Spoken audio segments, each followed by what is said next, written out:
Good afternoon, everybody. It's Father DeRosa, and today is August 31st. We are done with the summer, and August has been an extremely busy month. And I wanted to come to you today to offer a little bit of a summary of what's happened during the month of August here at the parish, and also to give you this year's annual financial briefing so that you know with full transparency just what has been going on with our parish books over the course of the last fiscal year. Now, this is not unusual. We do this every year. We always brief people at the end of the summer and then again around February, the halfway mark through our fiscal year, so that you can know how your dollars are being spent. And really, I think just as good a way of putting it would be to say how our mission is advancing, our mission of spreading the gospel, celebrating the sacraments, and loving God and our neighbor here at St. Mary, Mother of God Catholic Church. And so I wanted to offer these few highlights, right, from the month of August. We have welcomed, let's see my figures here, we've welcomed 5 new families to the parish, and most of those have just been in the last 2 weeks. So it's exciting that even with all of the effects of the pandemic, we are still welcoming new families into our parish fold. We hosted the end of a Marian procession for a group of DC young adult professionals. Now, this was a cooperative effort with this young professionals group that organized this and our neighboring parish of Immaculate Conception. They were the starting point and we were the end. And we welcomed 100 young adults into the church at the end of this procession to have a brief reflection as well as benediction with the Blessed Sacrament and the recitation of the Litany of Loreto, that is to say, the Litany of Our Lady. So it was really a great night of just tremendous grace for these young adults and for anybody who was present. We celebrated 2 marriages, we baptized 3 children, and we trained 5 new adult servers. Now that's great because that represents, functionally speaking, the doubling of our adult server corps, which will help, especially as the year gets underway, the pastoral year gets underway, and we have a lot more liturgies and things going on. That will help to add appropriate reverence and solemnity to our worship. So that's very exciting, to double the number of functional adult servers that we have here at the parish, this in addition to some of our kids. Confessions were heard every day, which is absolutely wonderful. We anointed 2 people here in the church, and we gave out, at the end of July, of course, we gave out our scapulars. Now, we are preparing during the month of August, because in September, we're going to be blessing on the Feast of the Archangels healing oil, another beautiful sacramental that people can keep at home. So we've been drawing together the resources to do that on the Feast of St. Michael and the Archangels at the end of September. Parish-wide catechesis has begun. Every Thursday at 6 p.m. we have parish-wide catechesis for anyone who wants to come. All the questions you've ever wanted to ask about your faith but might have been too afraid, this is your time. 6 p.m. every Thursday night. We also have started up again young adult ministry, Wednesdays at 6. So Wednesdays at 6, we have adoration. We have the recitation of the novena of the Miraculous Medal, which has been a constant part of our parish life for about 100 years now. And we have the young adults that meet afterwards. And then Thursdays, as I said, catechesis with veneration of the relics of the saints. That's another neat thing that happened during August. We received our parish reliquaries, these beautiful cases that all of the relics of our saints can now be displayed for the veneration of the faithful each week. So that's just beautiful to have that available to us.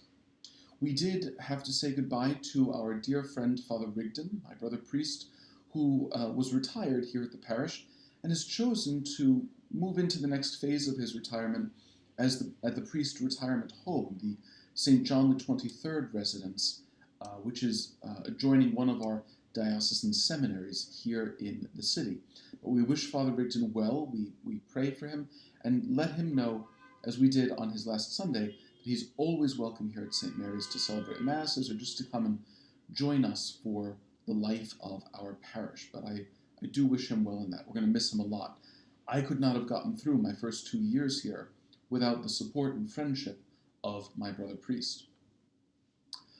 The restoration of the high altar is underway. It is beginning to gleam white again. The structural shoring up of the baldacchino is complete, and the restoration, actually I really should say the replacement of broken pieces that have now been replaced with identical new carvings is going on really well. It should be done in the next week or two. What else have we done during the month of August? The new hall, and it really does look like a new hall. I'm going to be posting pictures of that on our social media in the days to come. I want to wait until it's just perfect for you all to see it. There's one piece missing, but it's on almost complete. The hall has been transformed.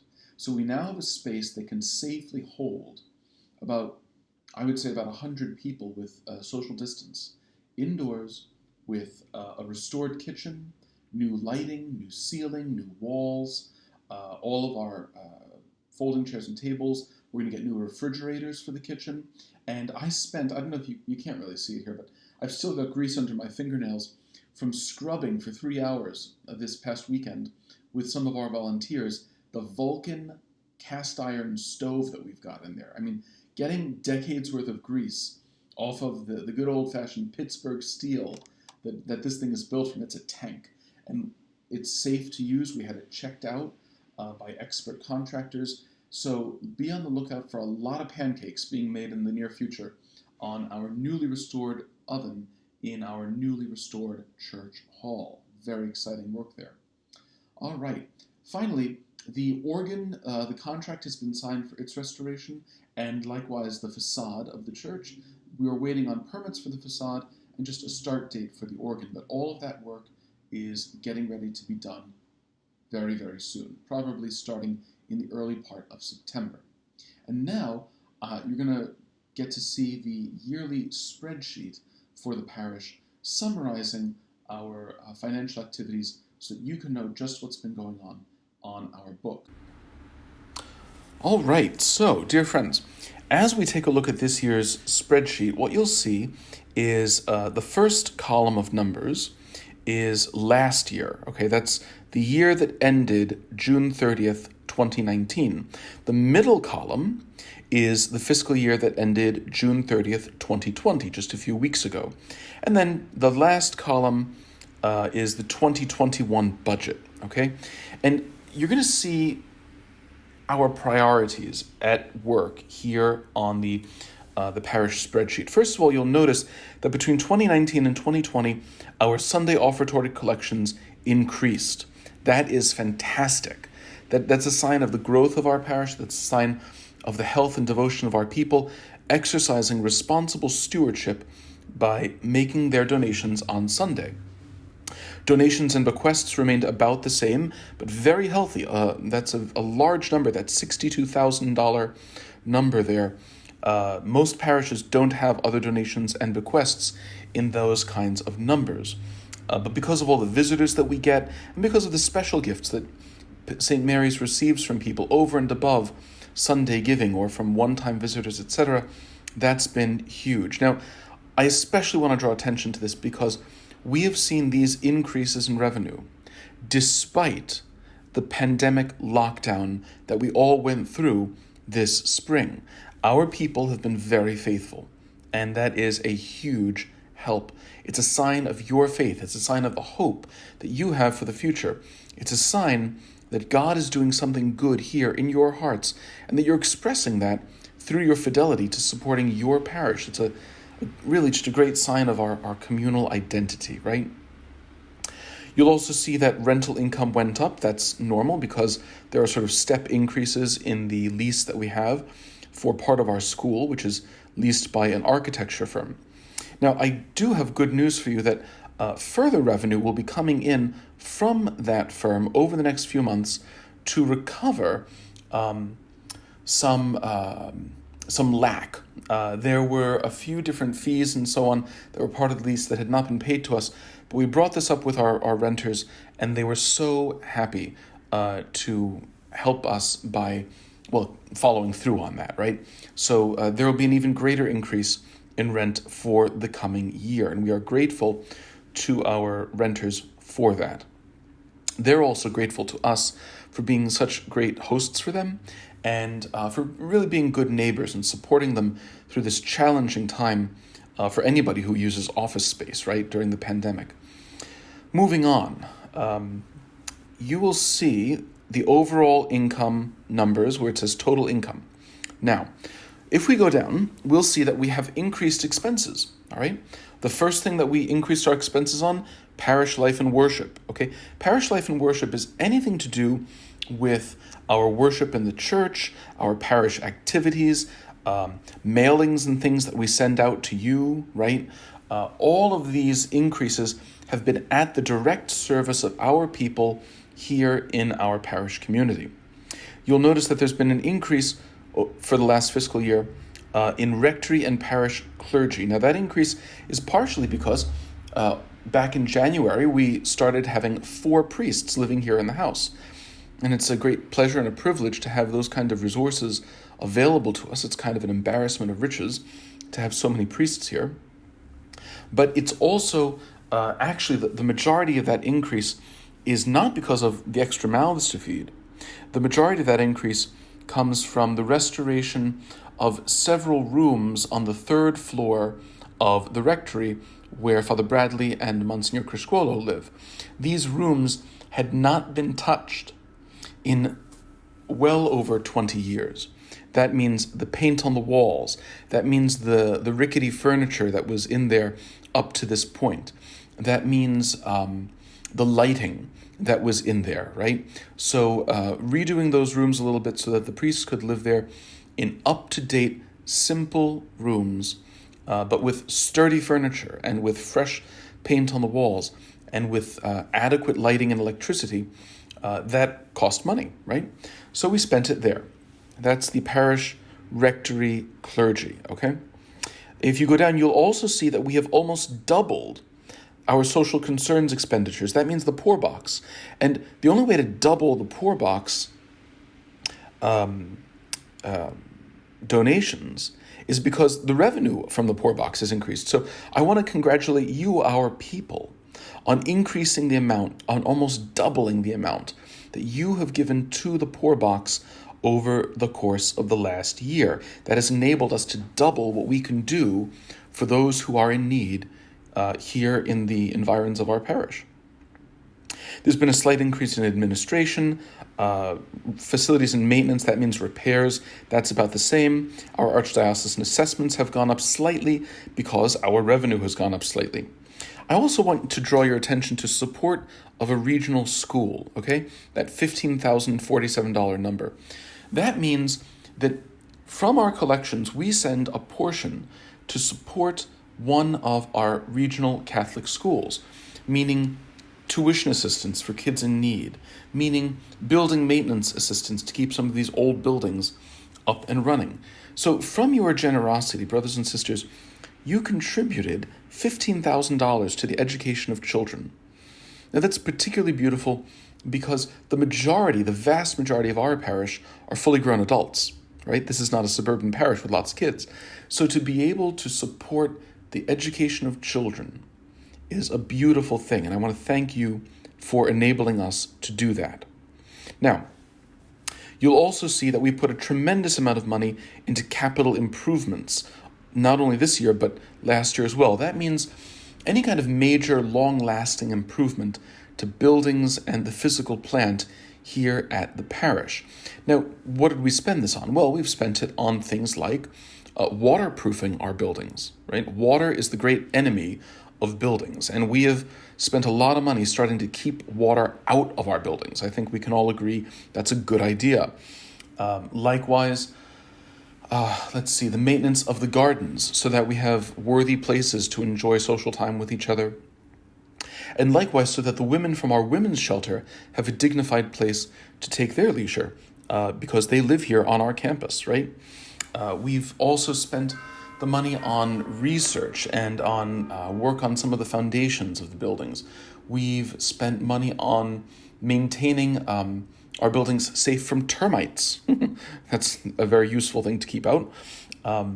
and of course on the beginnings of our capital campaign, right? So we will look forward to more on that later. But when you look at what we've been spending money on here at the parish, it's your life in worship, it's the maintenance of our buildings, it's the taking care of the poor and the education of children in Catholic schools. All of those things are worthy and beautiful, and all of them are things that you have achieved by your fidelity to St. Mary, Mother of God Parish. I thank you from the bottom of my heart. And we'll turn you back over to myself in video form so that we can continue discussing a bit of what's coming in the near future.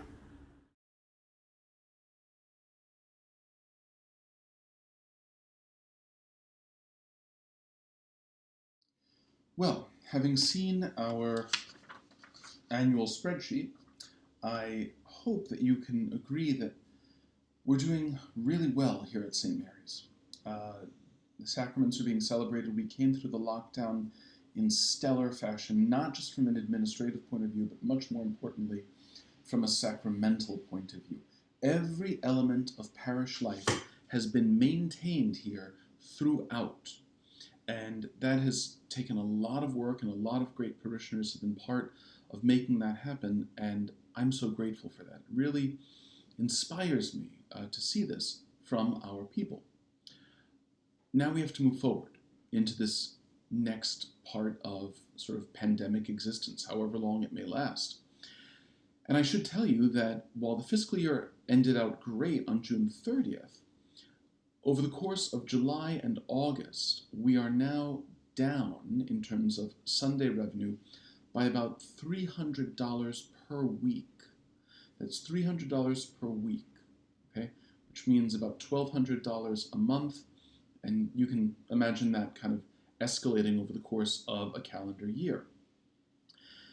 What is the cause of this? Well, as far as we can tell, what happened was through the lockdown, we had a lot of people who really dialed up, and that's great. We're so wonderfully thankful to them. With the passing of the sort of emergency sensibility of the lockdown, they have now dialed down, which is also very reasonable, right? Nothing unusual there. But what we don't have back are all of our pew parishioners, all of our people in the pews, people coming to visit the arena on a Saturday night, making donations, people stopping at the hotel across the street and coming to morning mass, that sort of a thing. That's all down. And actually, the fact that we're operating at basically 50% of our normal mass attendance, and 50% is better than a lot of parishes right now, I gotta tell you. So I'm grateful for that. The fact that we're operating at 50%, but we've taken such a minor decrease, that $300 per week, says a lot, again, about the fidelity of our people to support us as well as you have. So I'm not here to ask you for more money, right? But what we do need are more souls, okay?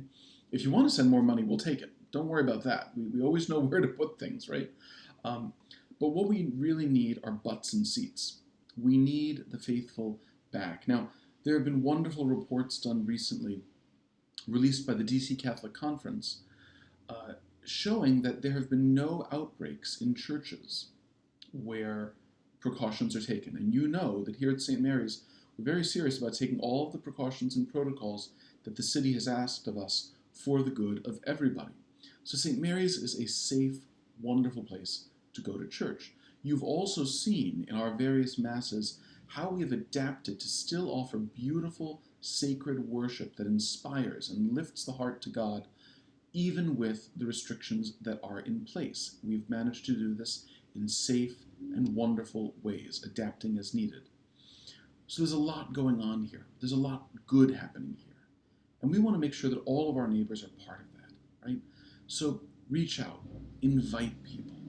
Because if we can start filling up our pews more and working out as we need to how to maintain the protocols and so on, we're going to be in absolutely stellar shape. Not just financially, but evangelically. Brothers and sisters, our job is always to grow the church. Because growing the church means expanding hope. Growing the church means growing the number of people in touch with the living God and looking forward to heaven and doing everything that they can in this life to reach that sacred goal.